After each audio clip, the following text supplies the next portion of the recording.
Here we are. Hello, everybody. Yes, you saw us for a second. Still flashing. Still don't know what we're doing wrong with that, but that's okay. Hope everything is loud and clear. Hope everybody can hear us well. I think it's okay. We're playing a little bit with stuff. Still dealing with some technical issues on our end, but I think we're okay for today. We don't have the chat pulled up here, so we don't know where you guys are at, what you guys are doing. Where are you? Where are you? There is John. Happy Friday. And Michael. Yes, and Michael. Hey, how's it going? Thank you guys for being here. As always, we appreciate you guys being here. What's on the table? Tillytum. Tile Tomb. This is a terrible name. It's a city. Okay. I mean, this is France. No, this can't be France. Yeah, it's got to be France. Nope, because that's Czech Republic. Like so this is all of Europe. Tile tummy, yes. Tilly tummy. Yeah, that's what's on the table. I actually thought we were live streaming it. Paul was wrong. I was wrong. I forgot it was the first Friday of the month. Yeah, so we were actually recording just it. Hang out with y'all. Yeah. Talk about the few games we played. Very few games. Only 12 of them this month. But hey, what can you do? That is that's life. So. I guess I was just busy with work. Busy with work. What month was it? February. Golly, I wouldn't even. I would have thought it was January. That's how busy with work I've been. Yeah. Did you guys? So you're with refrigeration for people that don't know.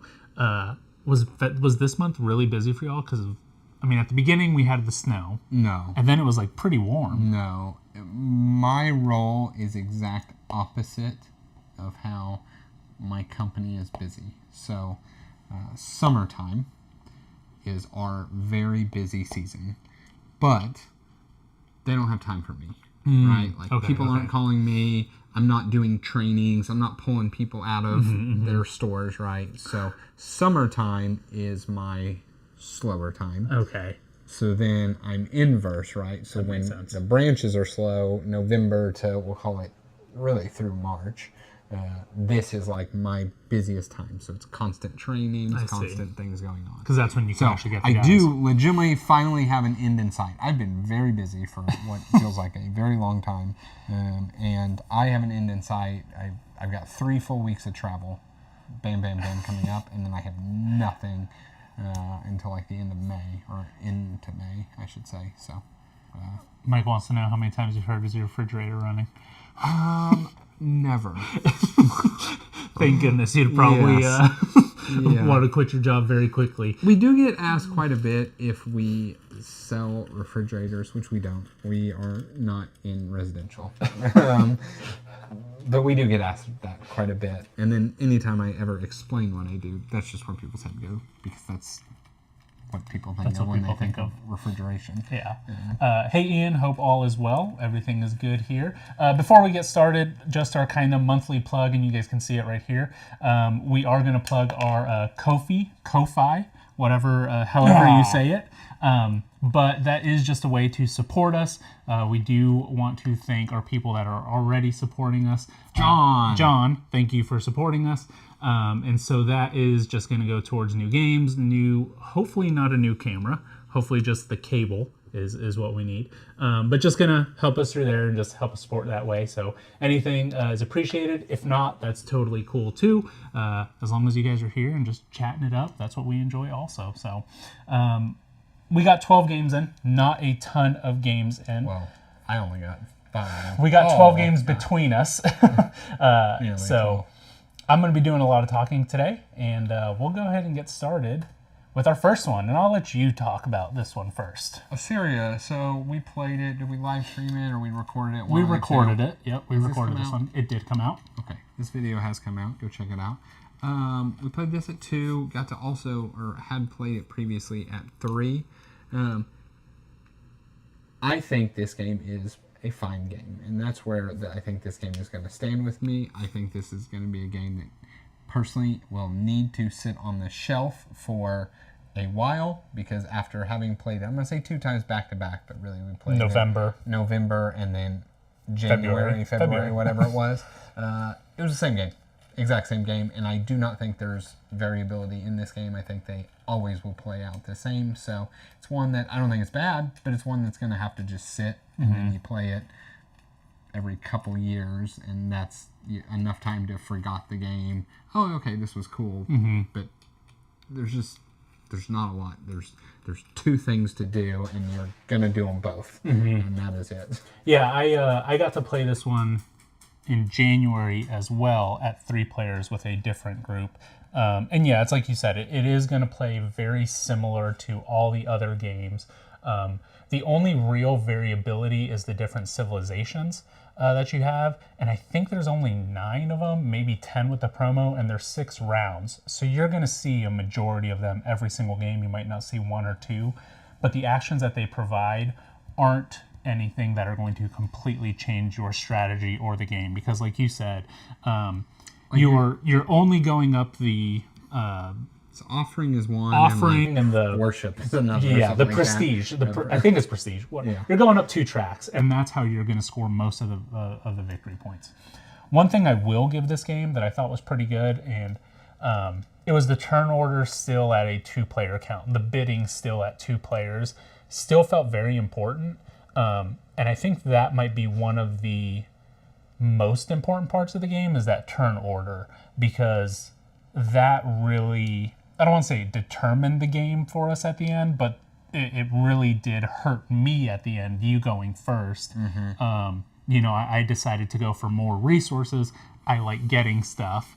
But if I would have gone first, I probably would have been in a better situation later on in the game. So, a lot of bidding games don't do well at the lower player counts, but this one still did that really well. Yeah. So, aside from, I'm pretty positive nobody ever at 2 players will ever go to the top row.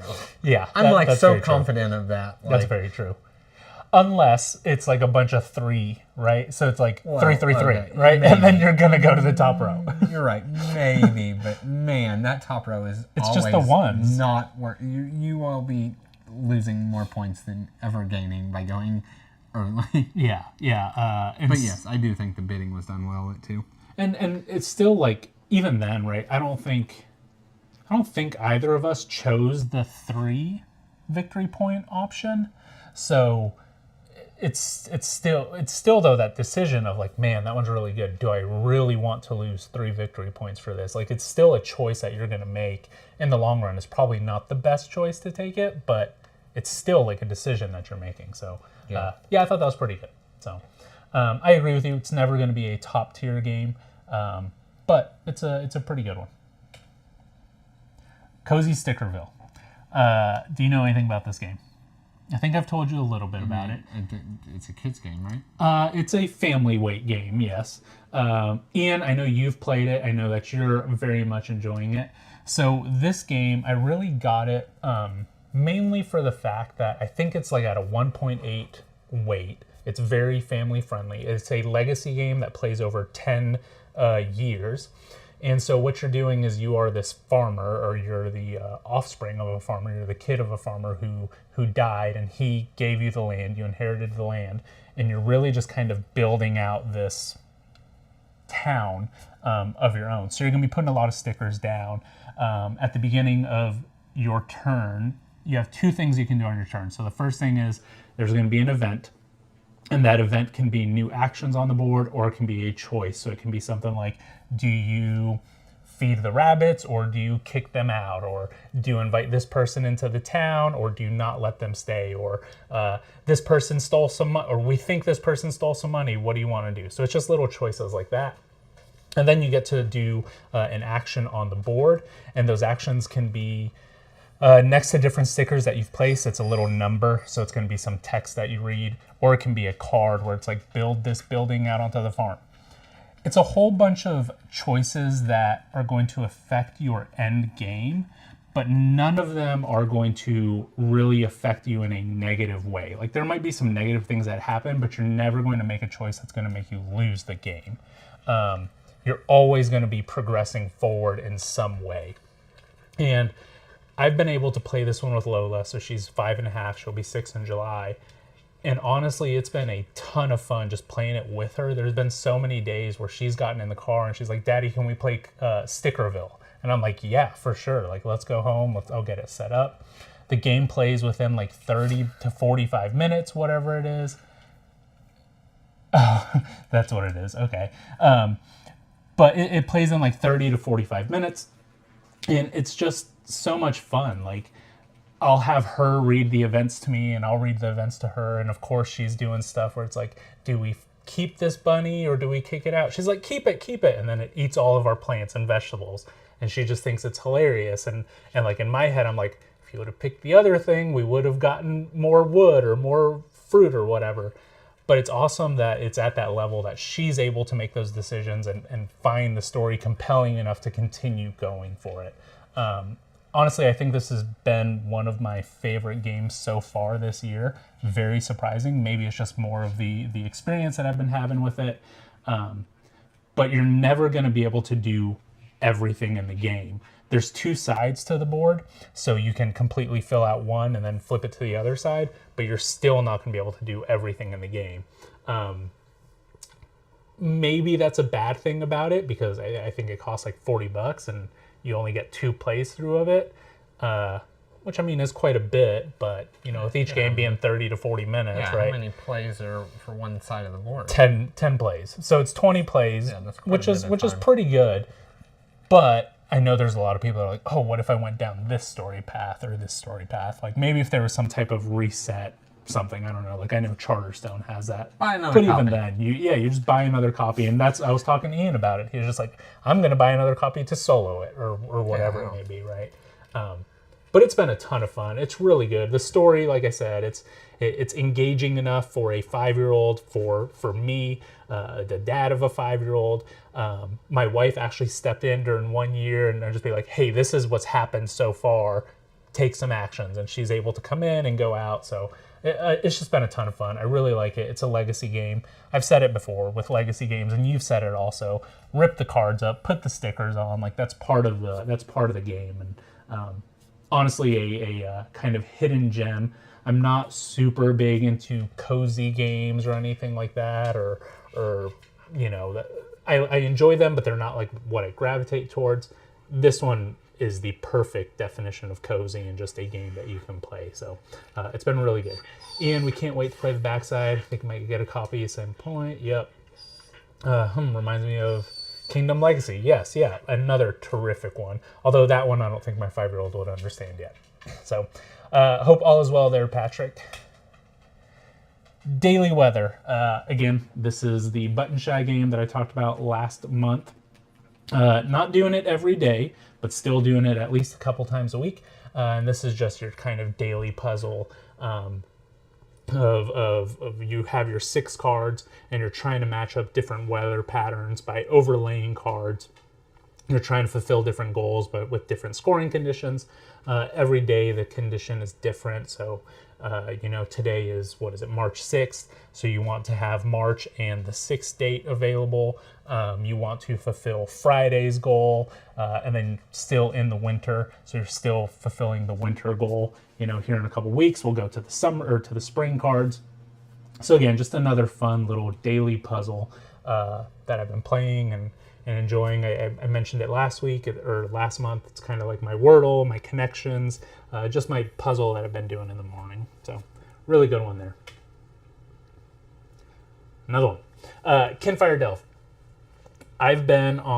We've talked about it. I've been talking about it a lot. I've been reading Dungeon Crawler Carl. I've been super into the Dungeon Crawler kind of thing right now. I'm about halfway through book 5. No big spoilers, but he's at the Crawl Con right now. And so Book 5 is the one that is the floor 6 with the hunters and everything. Have you gotten to floor 7? Not yet. No, I don't. Is floor 7 in this book also? Yeah, so we're still on floor 6. What did you think of book 4? The tomb and the air and the land and the sea quadrant? Yeah, the like bubble wrap quadrant or whatever. So I actually really liked that book. I flew through that one. That one was one I really enjoyed that one.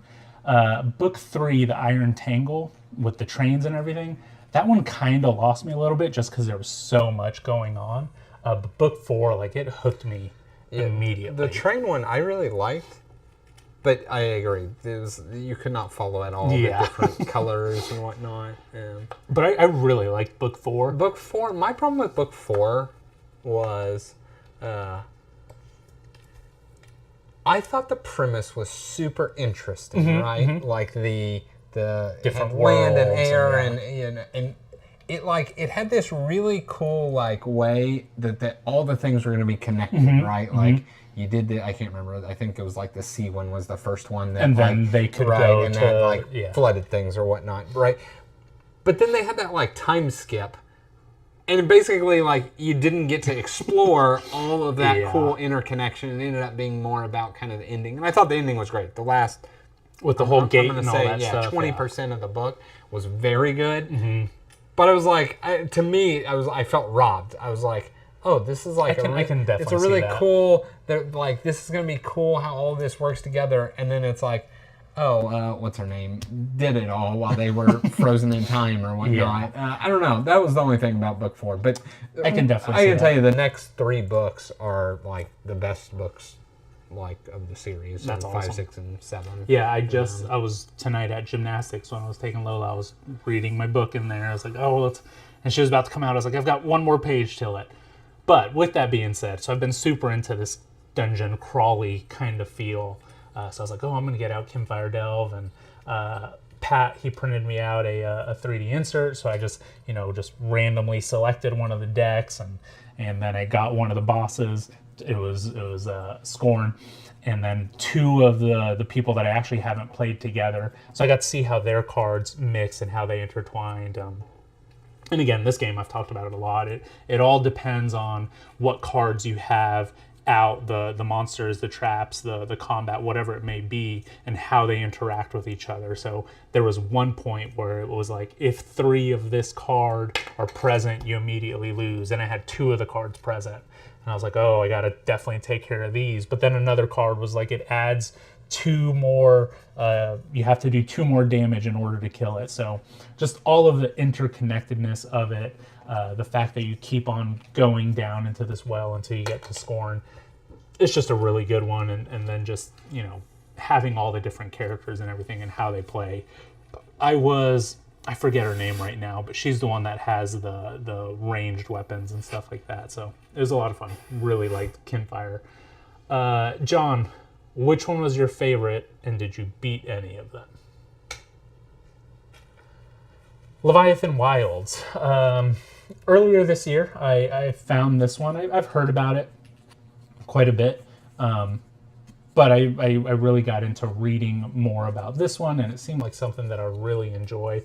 I actually texted Devin. This was the Spiral book. This was the Spiral book game. Yeah, I was like, hey, if you find this game, let me know. Paul loves those Spiral book games. I do love the Spiral book games. There is another one. There's 2 other ones on my list for this month that I got to play. When you called me out on that, I really had to look deep inside, and I was like, wow, I really do like spiral book games. That is number 1 mechanic for Paul. Yeah, if the game has a spiral book, I will enjoy it. But yeah, no, I texted Devin. I was like, hey, if you find this on BGG, for this price, let me know. I want to pick it up. I ended up finding one a little bit more than what I wanted to pay for it, but it was the Founders Edition and all the deluxe pieces and all that kind of stuff. So I ended up picking it up.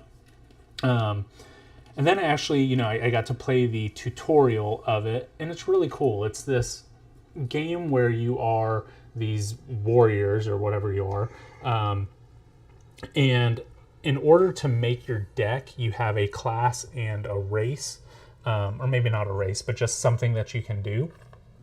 And I think there's 12 different classes, there's 6 different classes and I think 12 different races, and you just mix the cards together. So I could say like, oh, I'm going to be this person, but I'm going to be a climber, or I'm going to be this person and I'm going to be whatever else.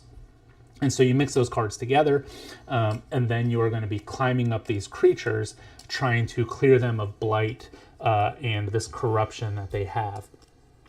So as you go up, as you start scaling up, there's going to be dice on there. There's 2 different colored dice. There's purple ones and blue ones. And so you'll hit them with your attacks. If it's the blight dice, if it's the blue ones, you're going to move up on your blight track. As you start losing health, you start going down on that track. And whenever those two interlock, whenever they cross, that's how you lose the game, when your blight and your health have reached the same. And so it's just really cool. Again, kind of like the Kinfire series, there's a lot of things that you can change based on what cards you have, based on what character, based on the class. And then whoever you're fighting, they have different attacks that are coming out to you. So again, I've only gotten to play the tutorial, really enjoyed it. There's 12 different creatures that you can fight. And it's been fun so far. I texted you, I asked you if you had played, I forget it, Shadows of the Colossus. Because I had heard two people compare this game to Shadows of Colossus. And I was like, Devin's a video gamer. He has to know what that game is. Absolutely. And you text me immediately like, yes, I know exactly what that is. I text Paul. I was a hipster for that game. That's what I played that before they ever remade it. I completely loved that game with the original. Shadows of the Colossus is freaking awesome. Yeah, so I don't know, maybe you'll enjoy this one. It is a co-op game. Maybe we can play it one time and just kind of see what it is. Pat, I was waiting for you to hop into chat. Have you had a chance to play Slay the Spire 2 yet? Curious. Ooh, very good. It just came out yesterday. So Came out yesterday. yeah. I didn't realize that. Yep, just released. Well, early access. Oh, okay. So technically, whatever, it'll be early access for 6 months or not, so. But anyway. Oh wait, a digital version or the game? Digital. Okay, because I know they're making a second board game also, or maybe it's an expansion.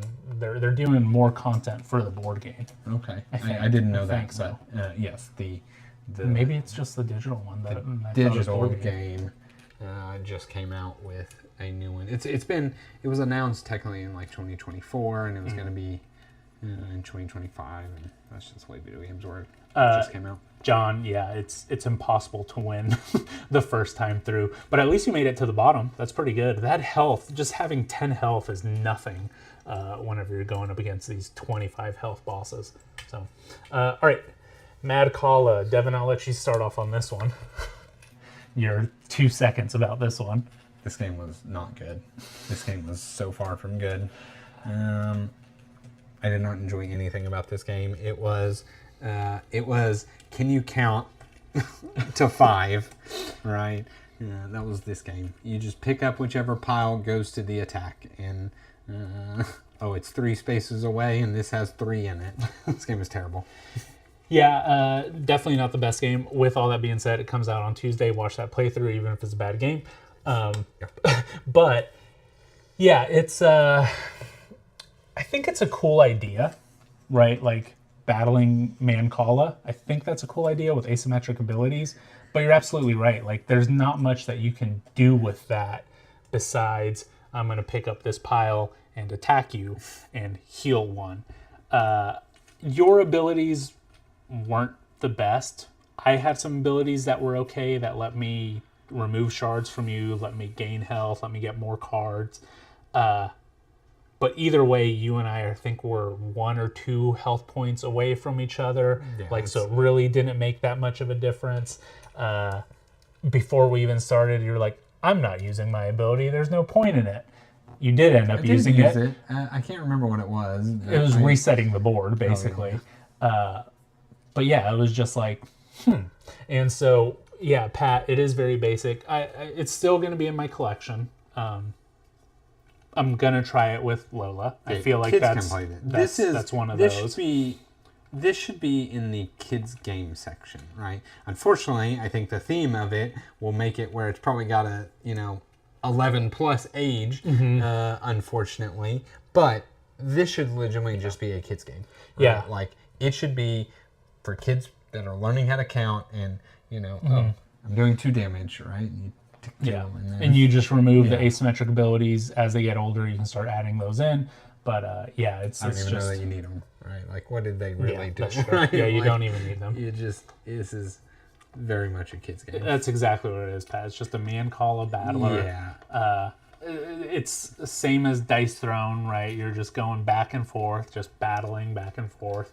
Although Dice Throne maybe has more agency in Yeah, it. Dice Throne, you have at least a lot of decisions that you get to do. Yeah. This is pick up whichever pile goes to the Doing damage spot. Yeah. Right. So that's Mad Kalla. I did have higher hopes from it. Yeah, it was Man Kalla Battler. Pawnscape. I can only hardly remember this game. You collected frogs. We live streamed it. That had different scoring conditions. That's what it was. Yeah. It was a fine game. It was a fine little set collection game. Yeah, I thought this one was pretty good. This was designed Thomas Holick. He's done SETI. He did organized play. Yeah. Gotta go get those promos. Very true. Yeah, this is designed by the same guy that did SETI, Galileo Galilei, Tea Garden, but it's just a much lighter game. And yeah, it's just a little tableau builder where you're building out, I want to say it was a 3x5. Yeah, it was a 3x5. And just like you said, you're just collecting cards and making different types of sets and trying to get them organized in groups, right? So that's how they're going to be scoring. Some frogs have different types of abilities. Most of them are just scoring abilities and stuff like that. So honestly, it reminded me a lot of Castle Combo just because of the scoring conditions based on where it's at in your tableau. It reminded me a little bit of like a Flip Tunes because it's really just a draw this card, read what's on there, and that's what it does, right? Put it in your tableau somewhere, right? Flip Tunes, obviously, it's just random, but you're getting the cards for what they are. I thought it was good. The frog mechanic, a little bit strange. I don't know if you remember that, I remember. right? That could totally be taken Yeah, out. That added nothing to the game. That added a end game scoring condition that was very hard to do. Yeah, like Yeah. to me, it added absolutely nothing to the game. Yeah, so that was the one thing that was like, this is a great concept. That's a little convoluted. Could have done without it, but I mean, I can see why it was in there, but it's a little strange. Overall, I thought it was a good game. Never going to be like a top game or anything like that, but definitely a game that I would play neat. I didn't hate anytime. Yeah, so Wasn't a Mad Kalla. wasn't Mad Kalla. Reef. During the Super Bowl, not during the Super Bowl, before the Super Bowl, I was this month, wasn't it? When the Super Bowl? Yeah, it was for sure. It definitely was. I'm pretty positive that's when I played this. Anyway, we get together with my family, and so kids run around and play, and me and my two brothers played this, another game that I'm sure I'll talk about here in 1 second. This is fun. They had played this one before, so it was nice and easy. We played it, out by the pool while the kids were splashing around in the hot tub. And yeah, it's a neat, what is it? It's like it's like a harmonies and like it's a pattern builder, right? Yeah. So you draft the cards and it's have a yellow next to a green next to a something. Yeah, and they're little like plastic toy pieces. Just really fun, really quick, really easy. Anyway, we rushed the ending because the game was like kicking off, so we're like, all right, hurry up, finish. But yeah, just a fun little simple game. Would you have rather played games or watched the Super Bowl? Watch the Super Bowl. It wasn't that great. Do what? I watched part of it. I don't watch football in the first place, so I thought it was not entertaining at all. So it was whatever. It was a boring Super Bowl, but Play games. 17. This is the other one we played. Derek and Dimmer loved this game. Absolutely loved this game. Was that their first time playing it? Yeah. Good. They completely loved it. Paul and I had played this. Yeah, we haven't streamed it I or feel like anything, years but back at this point. I guess so. But it's a dice... No, not dice drafting. A card drafting game where you roll dice and the cards manipulate the dice but are also the scoring conditions. So it'll be like you put them in between your dice and you want your left dice to be higher than your right dice, right? Mm-hmm. And then the next card you play will be between that dice and another dice, and you want both dice to be equal. And then the next card you play, you want them to add up to the highest number, add up to the lowest number, and basically little things like that. But every time you play a card, you got to choose which 2 dice it's going to sit between. Yeah, so I agree, Michael. Like that, the Super Bowl is like the time I watch. It's the one game I watch a year, right? And it's just not hanging out with people. But anyway, just a really cool game, really fun. I know Paul and I really enjoyed it, and I was really curious if they would. They're not math people at all, but they really enjoyed this one. Wasn't there something about dice color also? Don't you like battle each other or something? Like, isn't no to either of those things. The dice color is only so when you roll, you place them in certain spots, but they like has zero effect in the game. It just makes it easy. I remember something there's some head-to-head something that you're doing. There is like a, we'll call it area majority thing for extra in-game scoring. Okay, that might be what I'm thinking of. Yeah, I remember really, really liking it. I thought it was cool. I think I actually saw something about possibly this getting like a revive or something like that. I think it definitely should. It's a good game. 2017 is when it came out. I was looking it up. Renegade, you could throw on, Power Rangers or G.I. Joe or Dungeon Crawler. Throw on some theme to the game and re-release it. Yeah, I could definitely see that. That'd be good. Michael, what did you think of it? Sleeping Gods Primeval Peril. So, again, at the beginning of the month, I don't know what I was like on I need story-driven solo stuff. Like that was really kind of what kicked off the month of February for me. And I was really, really itching to play Sleeping Gods, but I don't have 18 hours to invest into a campaign game right now. And Sleeping Gods, Distant Skies, there's 9 characters that you have to control. There's all the equipment, all that stuff. It's easy to control them, but it can be a lot. This is the other Spiral book that I played. One of the other Spiral books that I played. So I actually had never played Primeval Peril, but I know that whenever you live streamed it was about 3.5, 4 hours, something like that. And I was like, I definitely have time for that, especially like over 2 sessions. I couldn't remember one thing about this game. The fact that you said it's a Spiral book is a surprise to me. So I was just like, I'll just play that over a couple days or whatever. And so got it out, and it's the same kind of story as Distant Skies. You are researchers of some kind. You get sucked into some portal. In Distant Skies, you get sucked into a faraway land, and this one you get sucked into an Amazon rainforest, basically. And then you've got this little map. And on this map, it's just a 1-page map. I think it's 9 different sections, maybe a little bit more. But on all of these, you're just kind of going through, and you can do the same actions that you do in Sleeping Gods. So, you can explore, you can do a movement action, you can rest, you can heal up your ship, or fix up your ship. A lot of this stuff. So as I was going through the rule book, it all was very familiar to me. Like it all made sense. I was able to read the rules real quickly.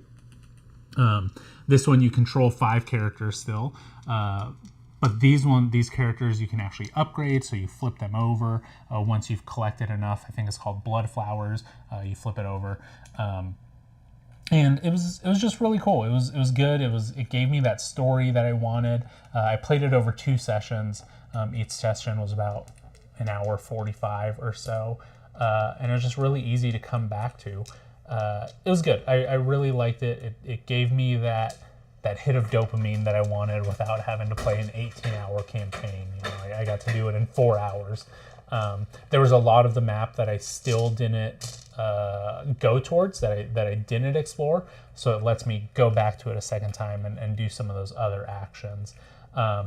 After that, I don't know how much more replayability it has, because once you've done everything on the map, that's kind of all that you have, unlike the big box where there was pages and pages of stuff for this map and things that you can do. So really fun. Definitely this will be one kind of like a series. I'm going to leave it on the shelf for another year and a half, 2 years, something like that, and come back to it and just go from there. But this was a great short campaign game that I really enjoyed playing. This is the other. It's in the title. Yeah, it's in the title. It's in the title. So this is a new game published by Open Owl Studios. It's called Storyfold Wildwoods. I got to live stream it last week when you were out. Now, in that live stream, I made a couple of mistakes. One pretty big mistake.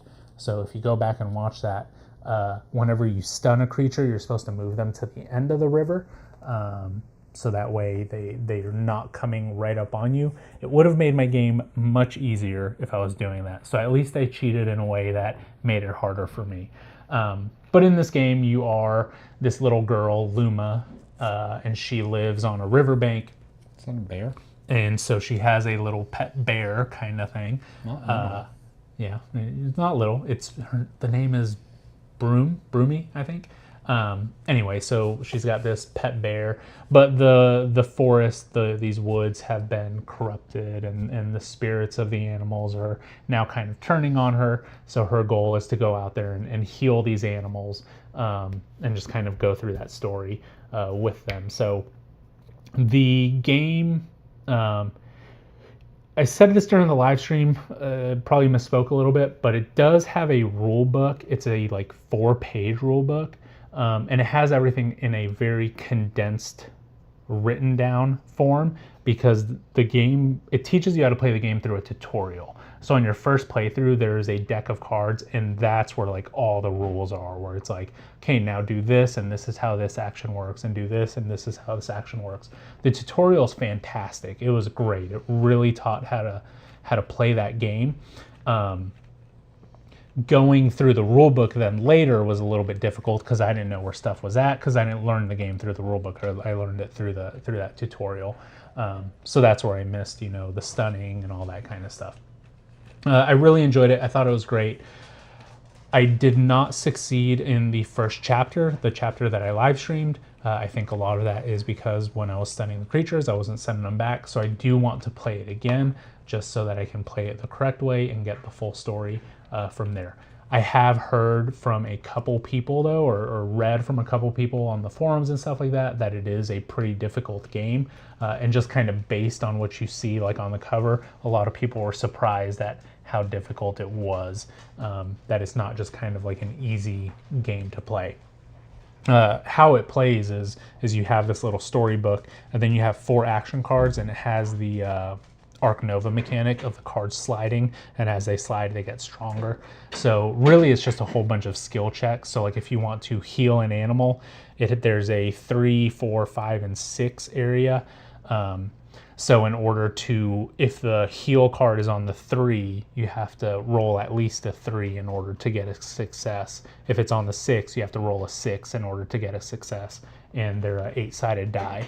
So, as they move down that river, as you clear stuff, as when you stun stuff and it moves, things get better and the actions get better. So it's a pretty cool mechanic. I really like that. And I'm just going to play it again and make sure that I'm playing it right this time. To get the full experience. So overall, I thought it was good. The story seems engaging, so we'll see how it goes with the rest of the chapters. Play Terraforming Mars. We did. Almost slightly forgot about that. We just did that a week ago, right? 2 weeks ago. Okay. You weren't here last week. Okay. Yeah. Then rightfully I forgot about it. This is fun. This is a top tier game for sure. For both of us. Yeah, I completely love Terraforming Mars, and I just like that literally every game is different. Yeah, you're pushing parameters, but they're always played so differently. We had colonies and we had Venus Next, and you did a lot with Venus Next. Neither of us did basically anything with colonies. Colonies were boo-boo. Yeah, we didn't have good colonies, and we didn't really get cards that interacted with the colonies. And I ended up just being in a strategy that was play asteroids. Not even asteroids. One just big card a turn. Yeah, and I got in this loop of that. But overall, I always enjoy this game. I enjoy the puzzle of it. Yeah.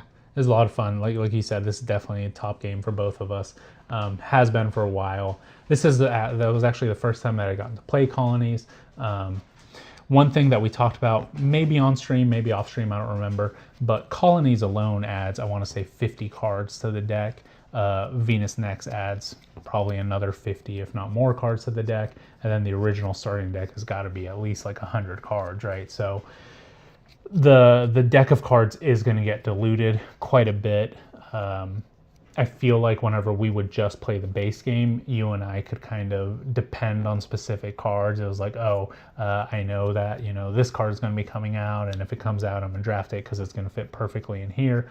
And we couldn't really do that much this time. It was just like, well, I'm going to make this giant card fit into my play style because that's what I have going on right now. And so it's not necessarily a bad thing. It's changing up the game, and it's making you, have to be flexible with the game that you're playing then. But it does feel a little bit diluted because we had all of colonies set up. We didn't get a ton of colony cards, so it just kind of got wasted, right? We also played with both preludes, so I got both of those. We also played with the milestones. I thought the milestones were cool. The milestones and awards, it just changes what's on the board, right? And that's one of the things that was always pretty stagnant in the game. I was like, okay, well, I'm playing Hellas. I have to build on the southern half of the planet in order to get this award. So this at least changes that a little bit. Not Hellas, but Mars's other one, yeah. So I will say I don't know if it was a promo or if it came with the Prelude too, but the corporation I had was new to me, and I really enjoyed it. I honestly thought it was going to be not very good, and it turned out to be one that I got to lean into quite a bit with space tags and just a really cool mechanic that completely dictated the way I played, which I liked. And then it was funny because you had texted me the next morning. You were like, the other one was absolutely terrible. What was it? I can't even remember now. But it was bad. And I looked it up and I was like, I can never see this being good. Yeah. Yeah, it was one that was like, even after this many turns, like you don't make up for what you started with. Oh, yes, that's right. It was, you started with 5 mega credit production, but all cards you bought cost 5 instead of 3 all game. Yeah. That just seems awful. I can never, ever... The only way I can see that being good is there is a card that makes you get not a discount, you get money back when you do standard projects. So if you got that Gen 1 and then kind of leaned into a standard project strategy. And you were just right, and like you very terraforming Mars. Yeah, so you very selectively bought your cards, right? You may only buy one gen, and then you are standard project. Yeah, you're just raising the oxygen rate. That would be the only way I could see that be a quick game playing out. I thought it was super funny. Joe texted us the morning after we had told him that we played. If he watched our play. He said, no, you guys were an hour and a half in and had one forest. I'm not going to watch that. So I thought that was pretty funny because that was just the game that we had. And yeah, but I mean, I was actually... You were pushing my strategy stuff. Was push parameters. And we did push it more towards the end. Yeah, and you did a lot of oceans really just to take them from me. And I did a lot of Venus pushing that parameter, which unfortunately doesn't... That's not an end game trigger. But that was where I was getting my terraforming stuff. But yeah, so I don't know. We were pushing it. That game, had I gotten something that was more action card based, it would have been a much longer game. Oh, it was fun. I mean, I think I had like 12 blue cards out there, and I was just doing all of those actions. Yeah, and that's what I mean. I had one that was ocean related that was dead pretty early, and then I can't remember what the other was. Yeah. So I think that's it. Yep, those are our 12 games that we went through. In the comments, tell us what were your favorite games that you played last month. Like I said, I know I've talked to Ian a little bit. He said Cozy Stickerville was one of his favorites, and I guess him and his wife had finished that. But yeah, let us know what you guys enjoyed playing. I think this month, I actually haven't played anything yet this month. I take that back. I played one game so far this month. I'm going to assume you haven't played anything yet, but hopefully I'm that going changes. Monday and playing Nemesis with John, and then on Wednesday I will be playing Minos. So next week got a couple games scheduled. There you go. We got Tilly Tomb tonight, and then you got Minos. So that's 2 board and dice games. 2 board and dice games you haven't played, which is actually kind of an interesting feat for you there. That's true. Getting close to the last. I think that and wherever First Origins is, or Origins? First Builders, is kind of the end of. Yeah. Those would be the ones. And they have a bunch of light games that I have no intention of playing. Yeah. Patrick, you got Future Games, Hot Streak, Critter Kitchen, and Recall. Hot Streak I tried to find at BGG Con in November. It was out. That's just a silly, stupid racing game. I think we're going to need more people for that one. Critter Kitchen, Didn't we play that here? What, Critter Kitchen? No. It's similar to Flame. It's by the same designers as Flamecraft. We played Flamecraft. Yeah. I know you're not a fan of Flamecraft. I wasn't a fan of it either. I think Critter Kitchen is a little bit heavier. Not sure. But Recall is what is the game that Recall is re-implementation of? You have definitely seen it. I've tried learning it a couple times, but the rule book is just too much, and I've always given up. For the game that like re-implements. Oh man, I forgot what it is. I don't remember off the top of my head, but I think it's one that you would really like. I do think you would like that one. Okay. Maybe we'll have to try that one. I'm not. We'll see if I can ever find it if it's in stock, Patrick. We had both Hot Streak and Critter Kitchen, top 10 of 2025. Interesting. Did Stacy ever play it? I know I wasn't sure if she had gotten to it. It says we. That's true. Revive. That's the game. Thank you, John. I'll have to show you a picture of it. I've shown it to you many times. But yes, it is Revive. That is what Recall re-implemented. But yeah, that's all that we got. Next week, you're out? I don't know. Okay. I have 3 weeks of travel, so we'll figure it out. Maybe. We might be together. If not, I'll be live streaming something next week. We'll figure it out. But that's all you have. Again, we'll just plug it here again at the end. We do have our Ko-fi here if anybody would like to support us that way. If not, just like this video. That is plenty of support as well. Stacy enjoyed it. Nice. Good. I'm glad she got to play some heavier games. I know that was one of her goals. But as always, remember to like, comment, subscribe. All that stuff really does help us. Helps our channel grow. And we might be seeing you next week. I'll be seeing you next week. Devin might be seeing you next week. We'll find out. Either way, you guys have a good one. Talk to y'all later.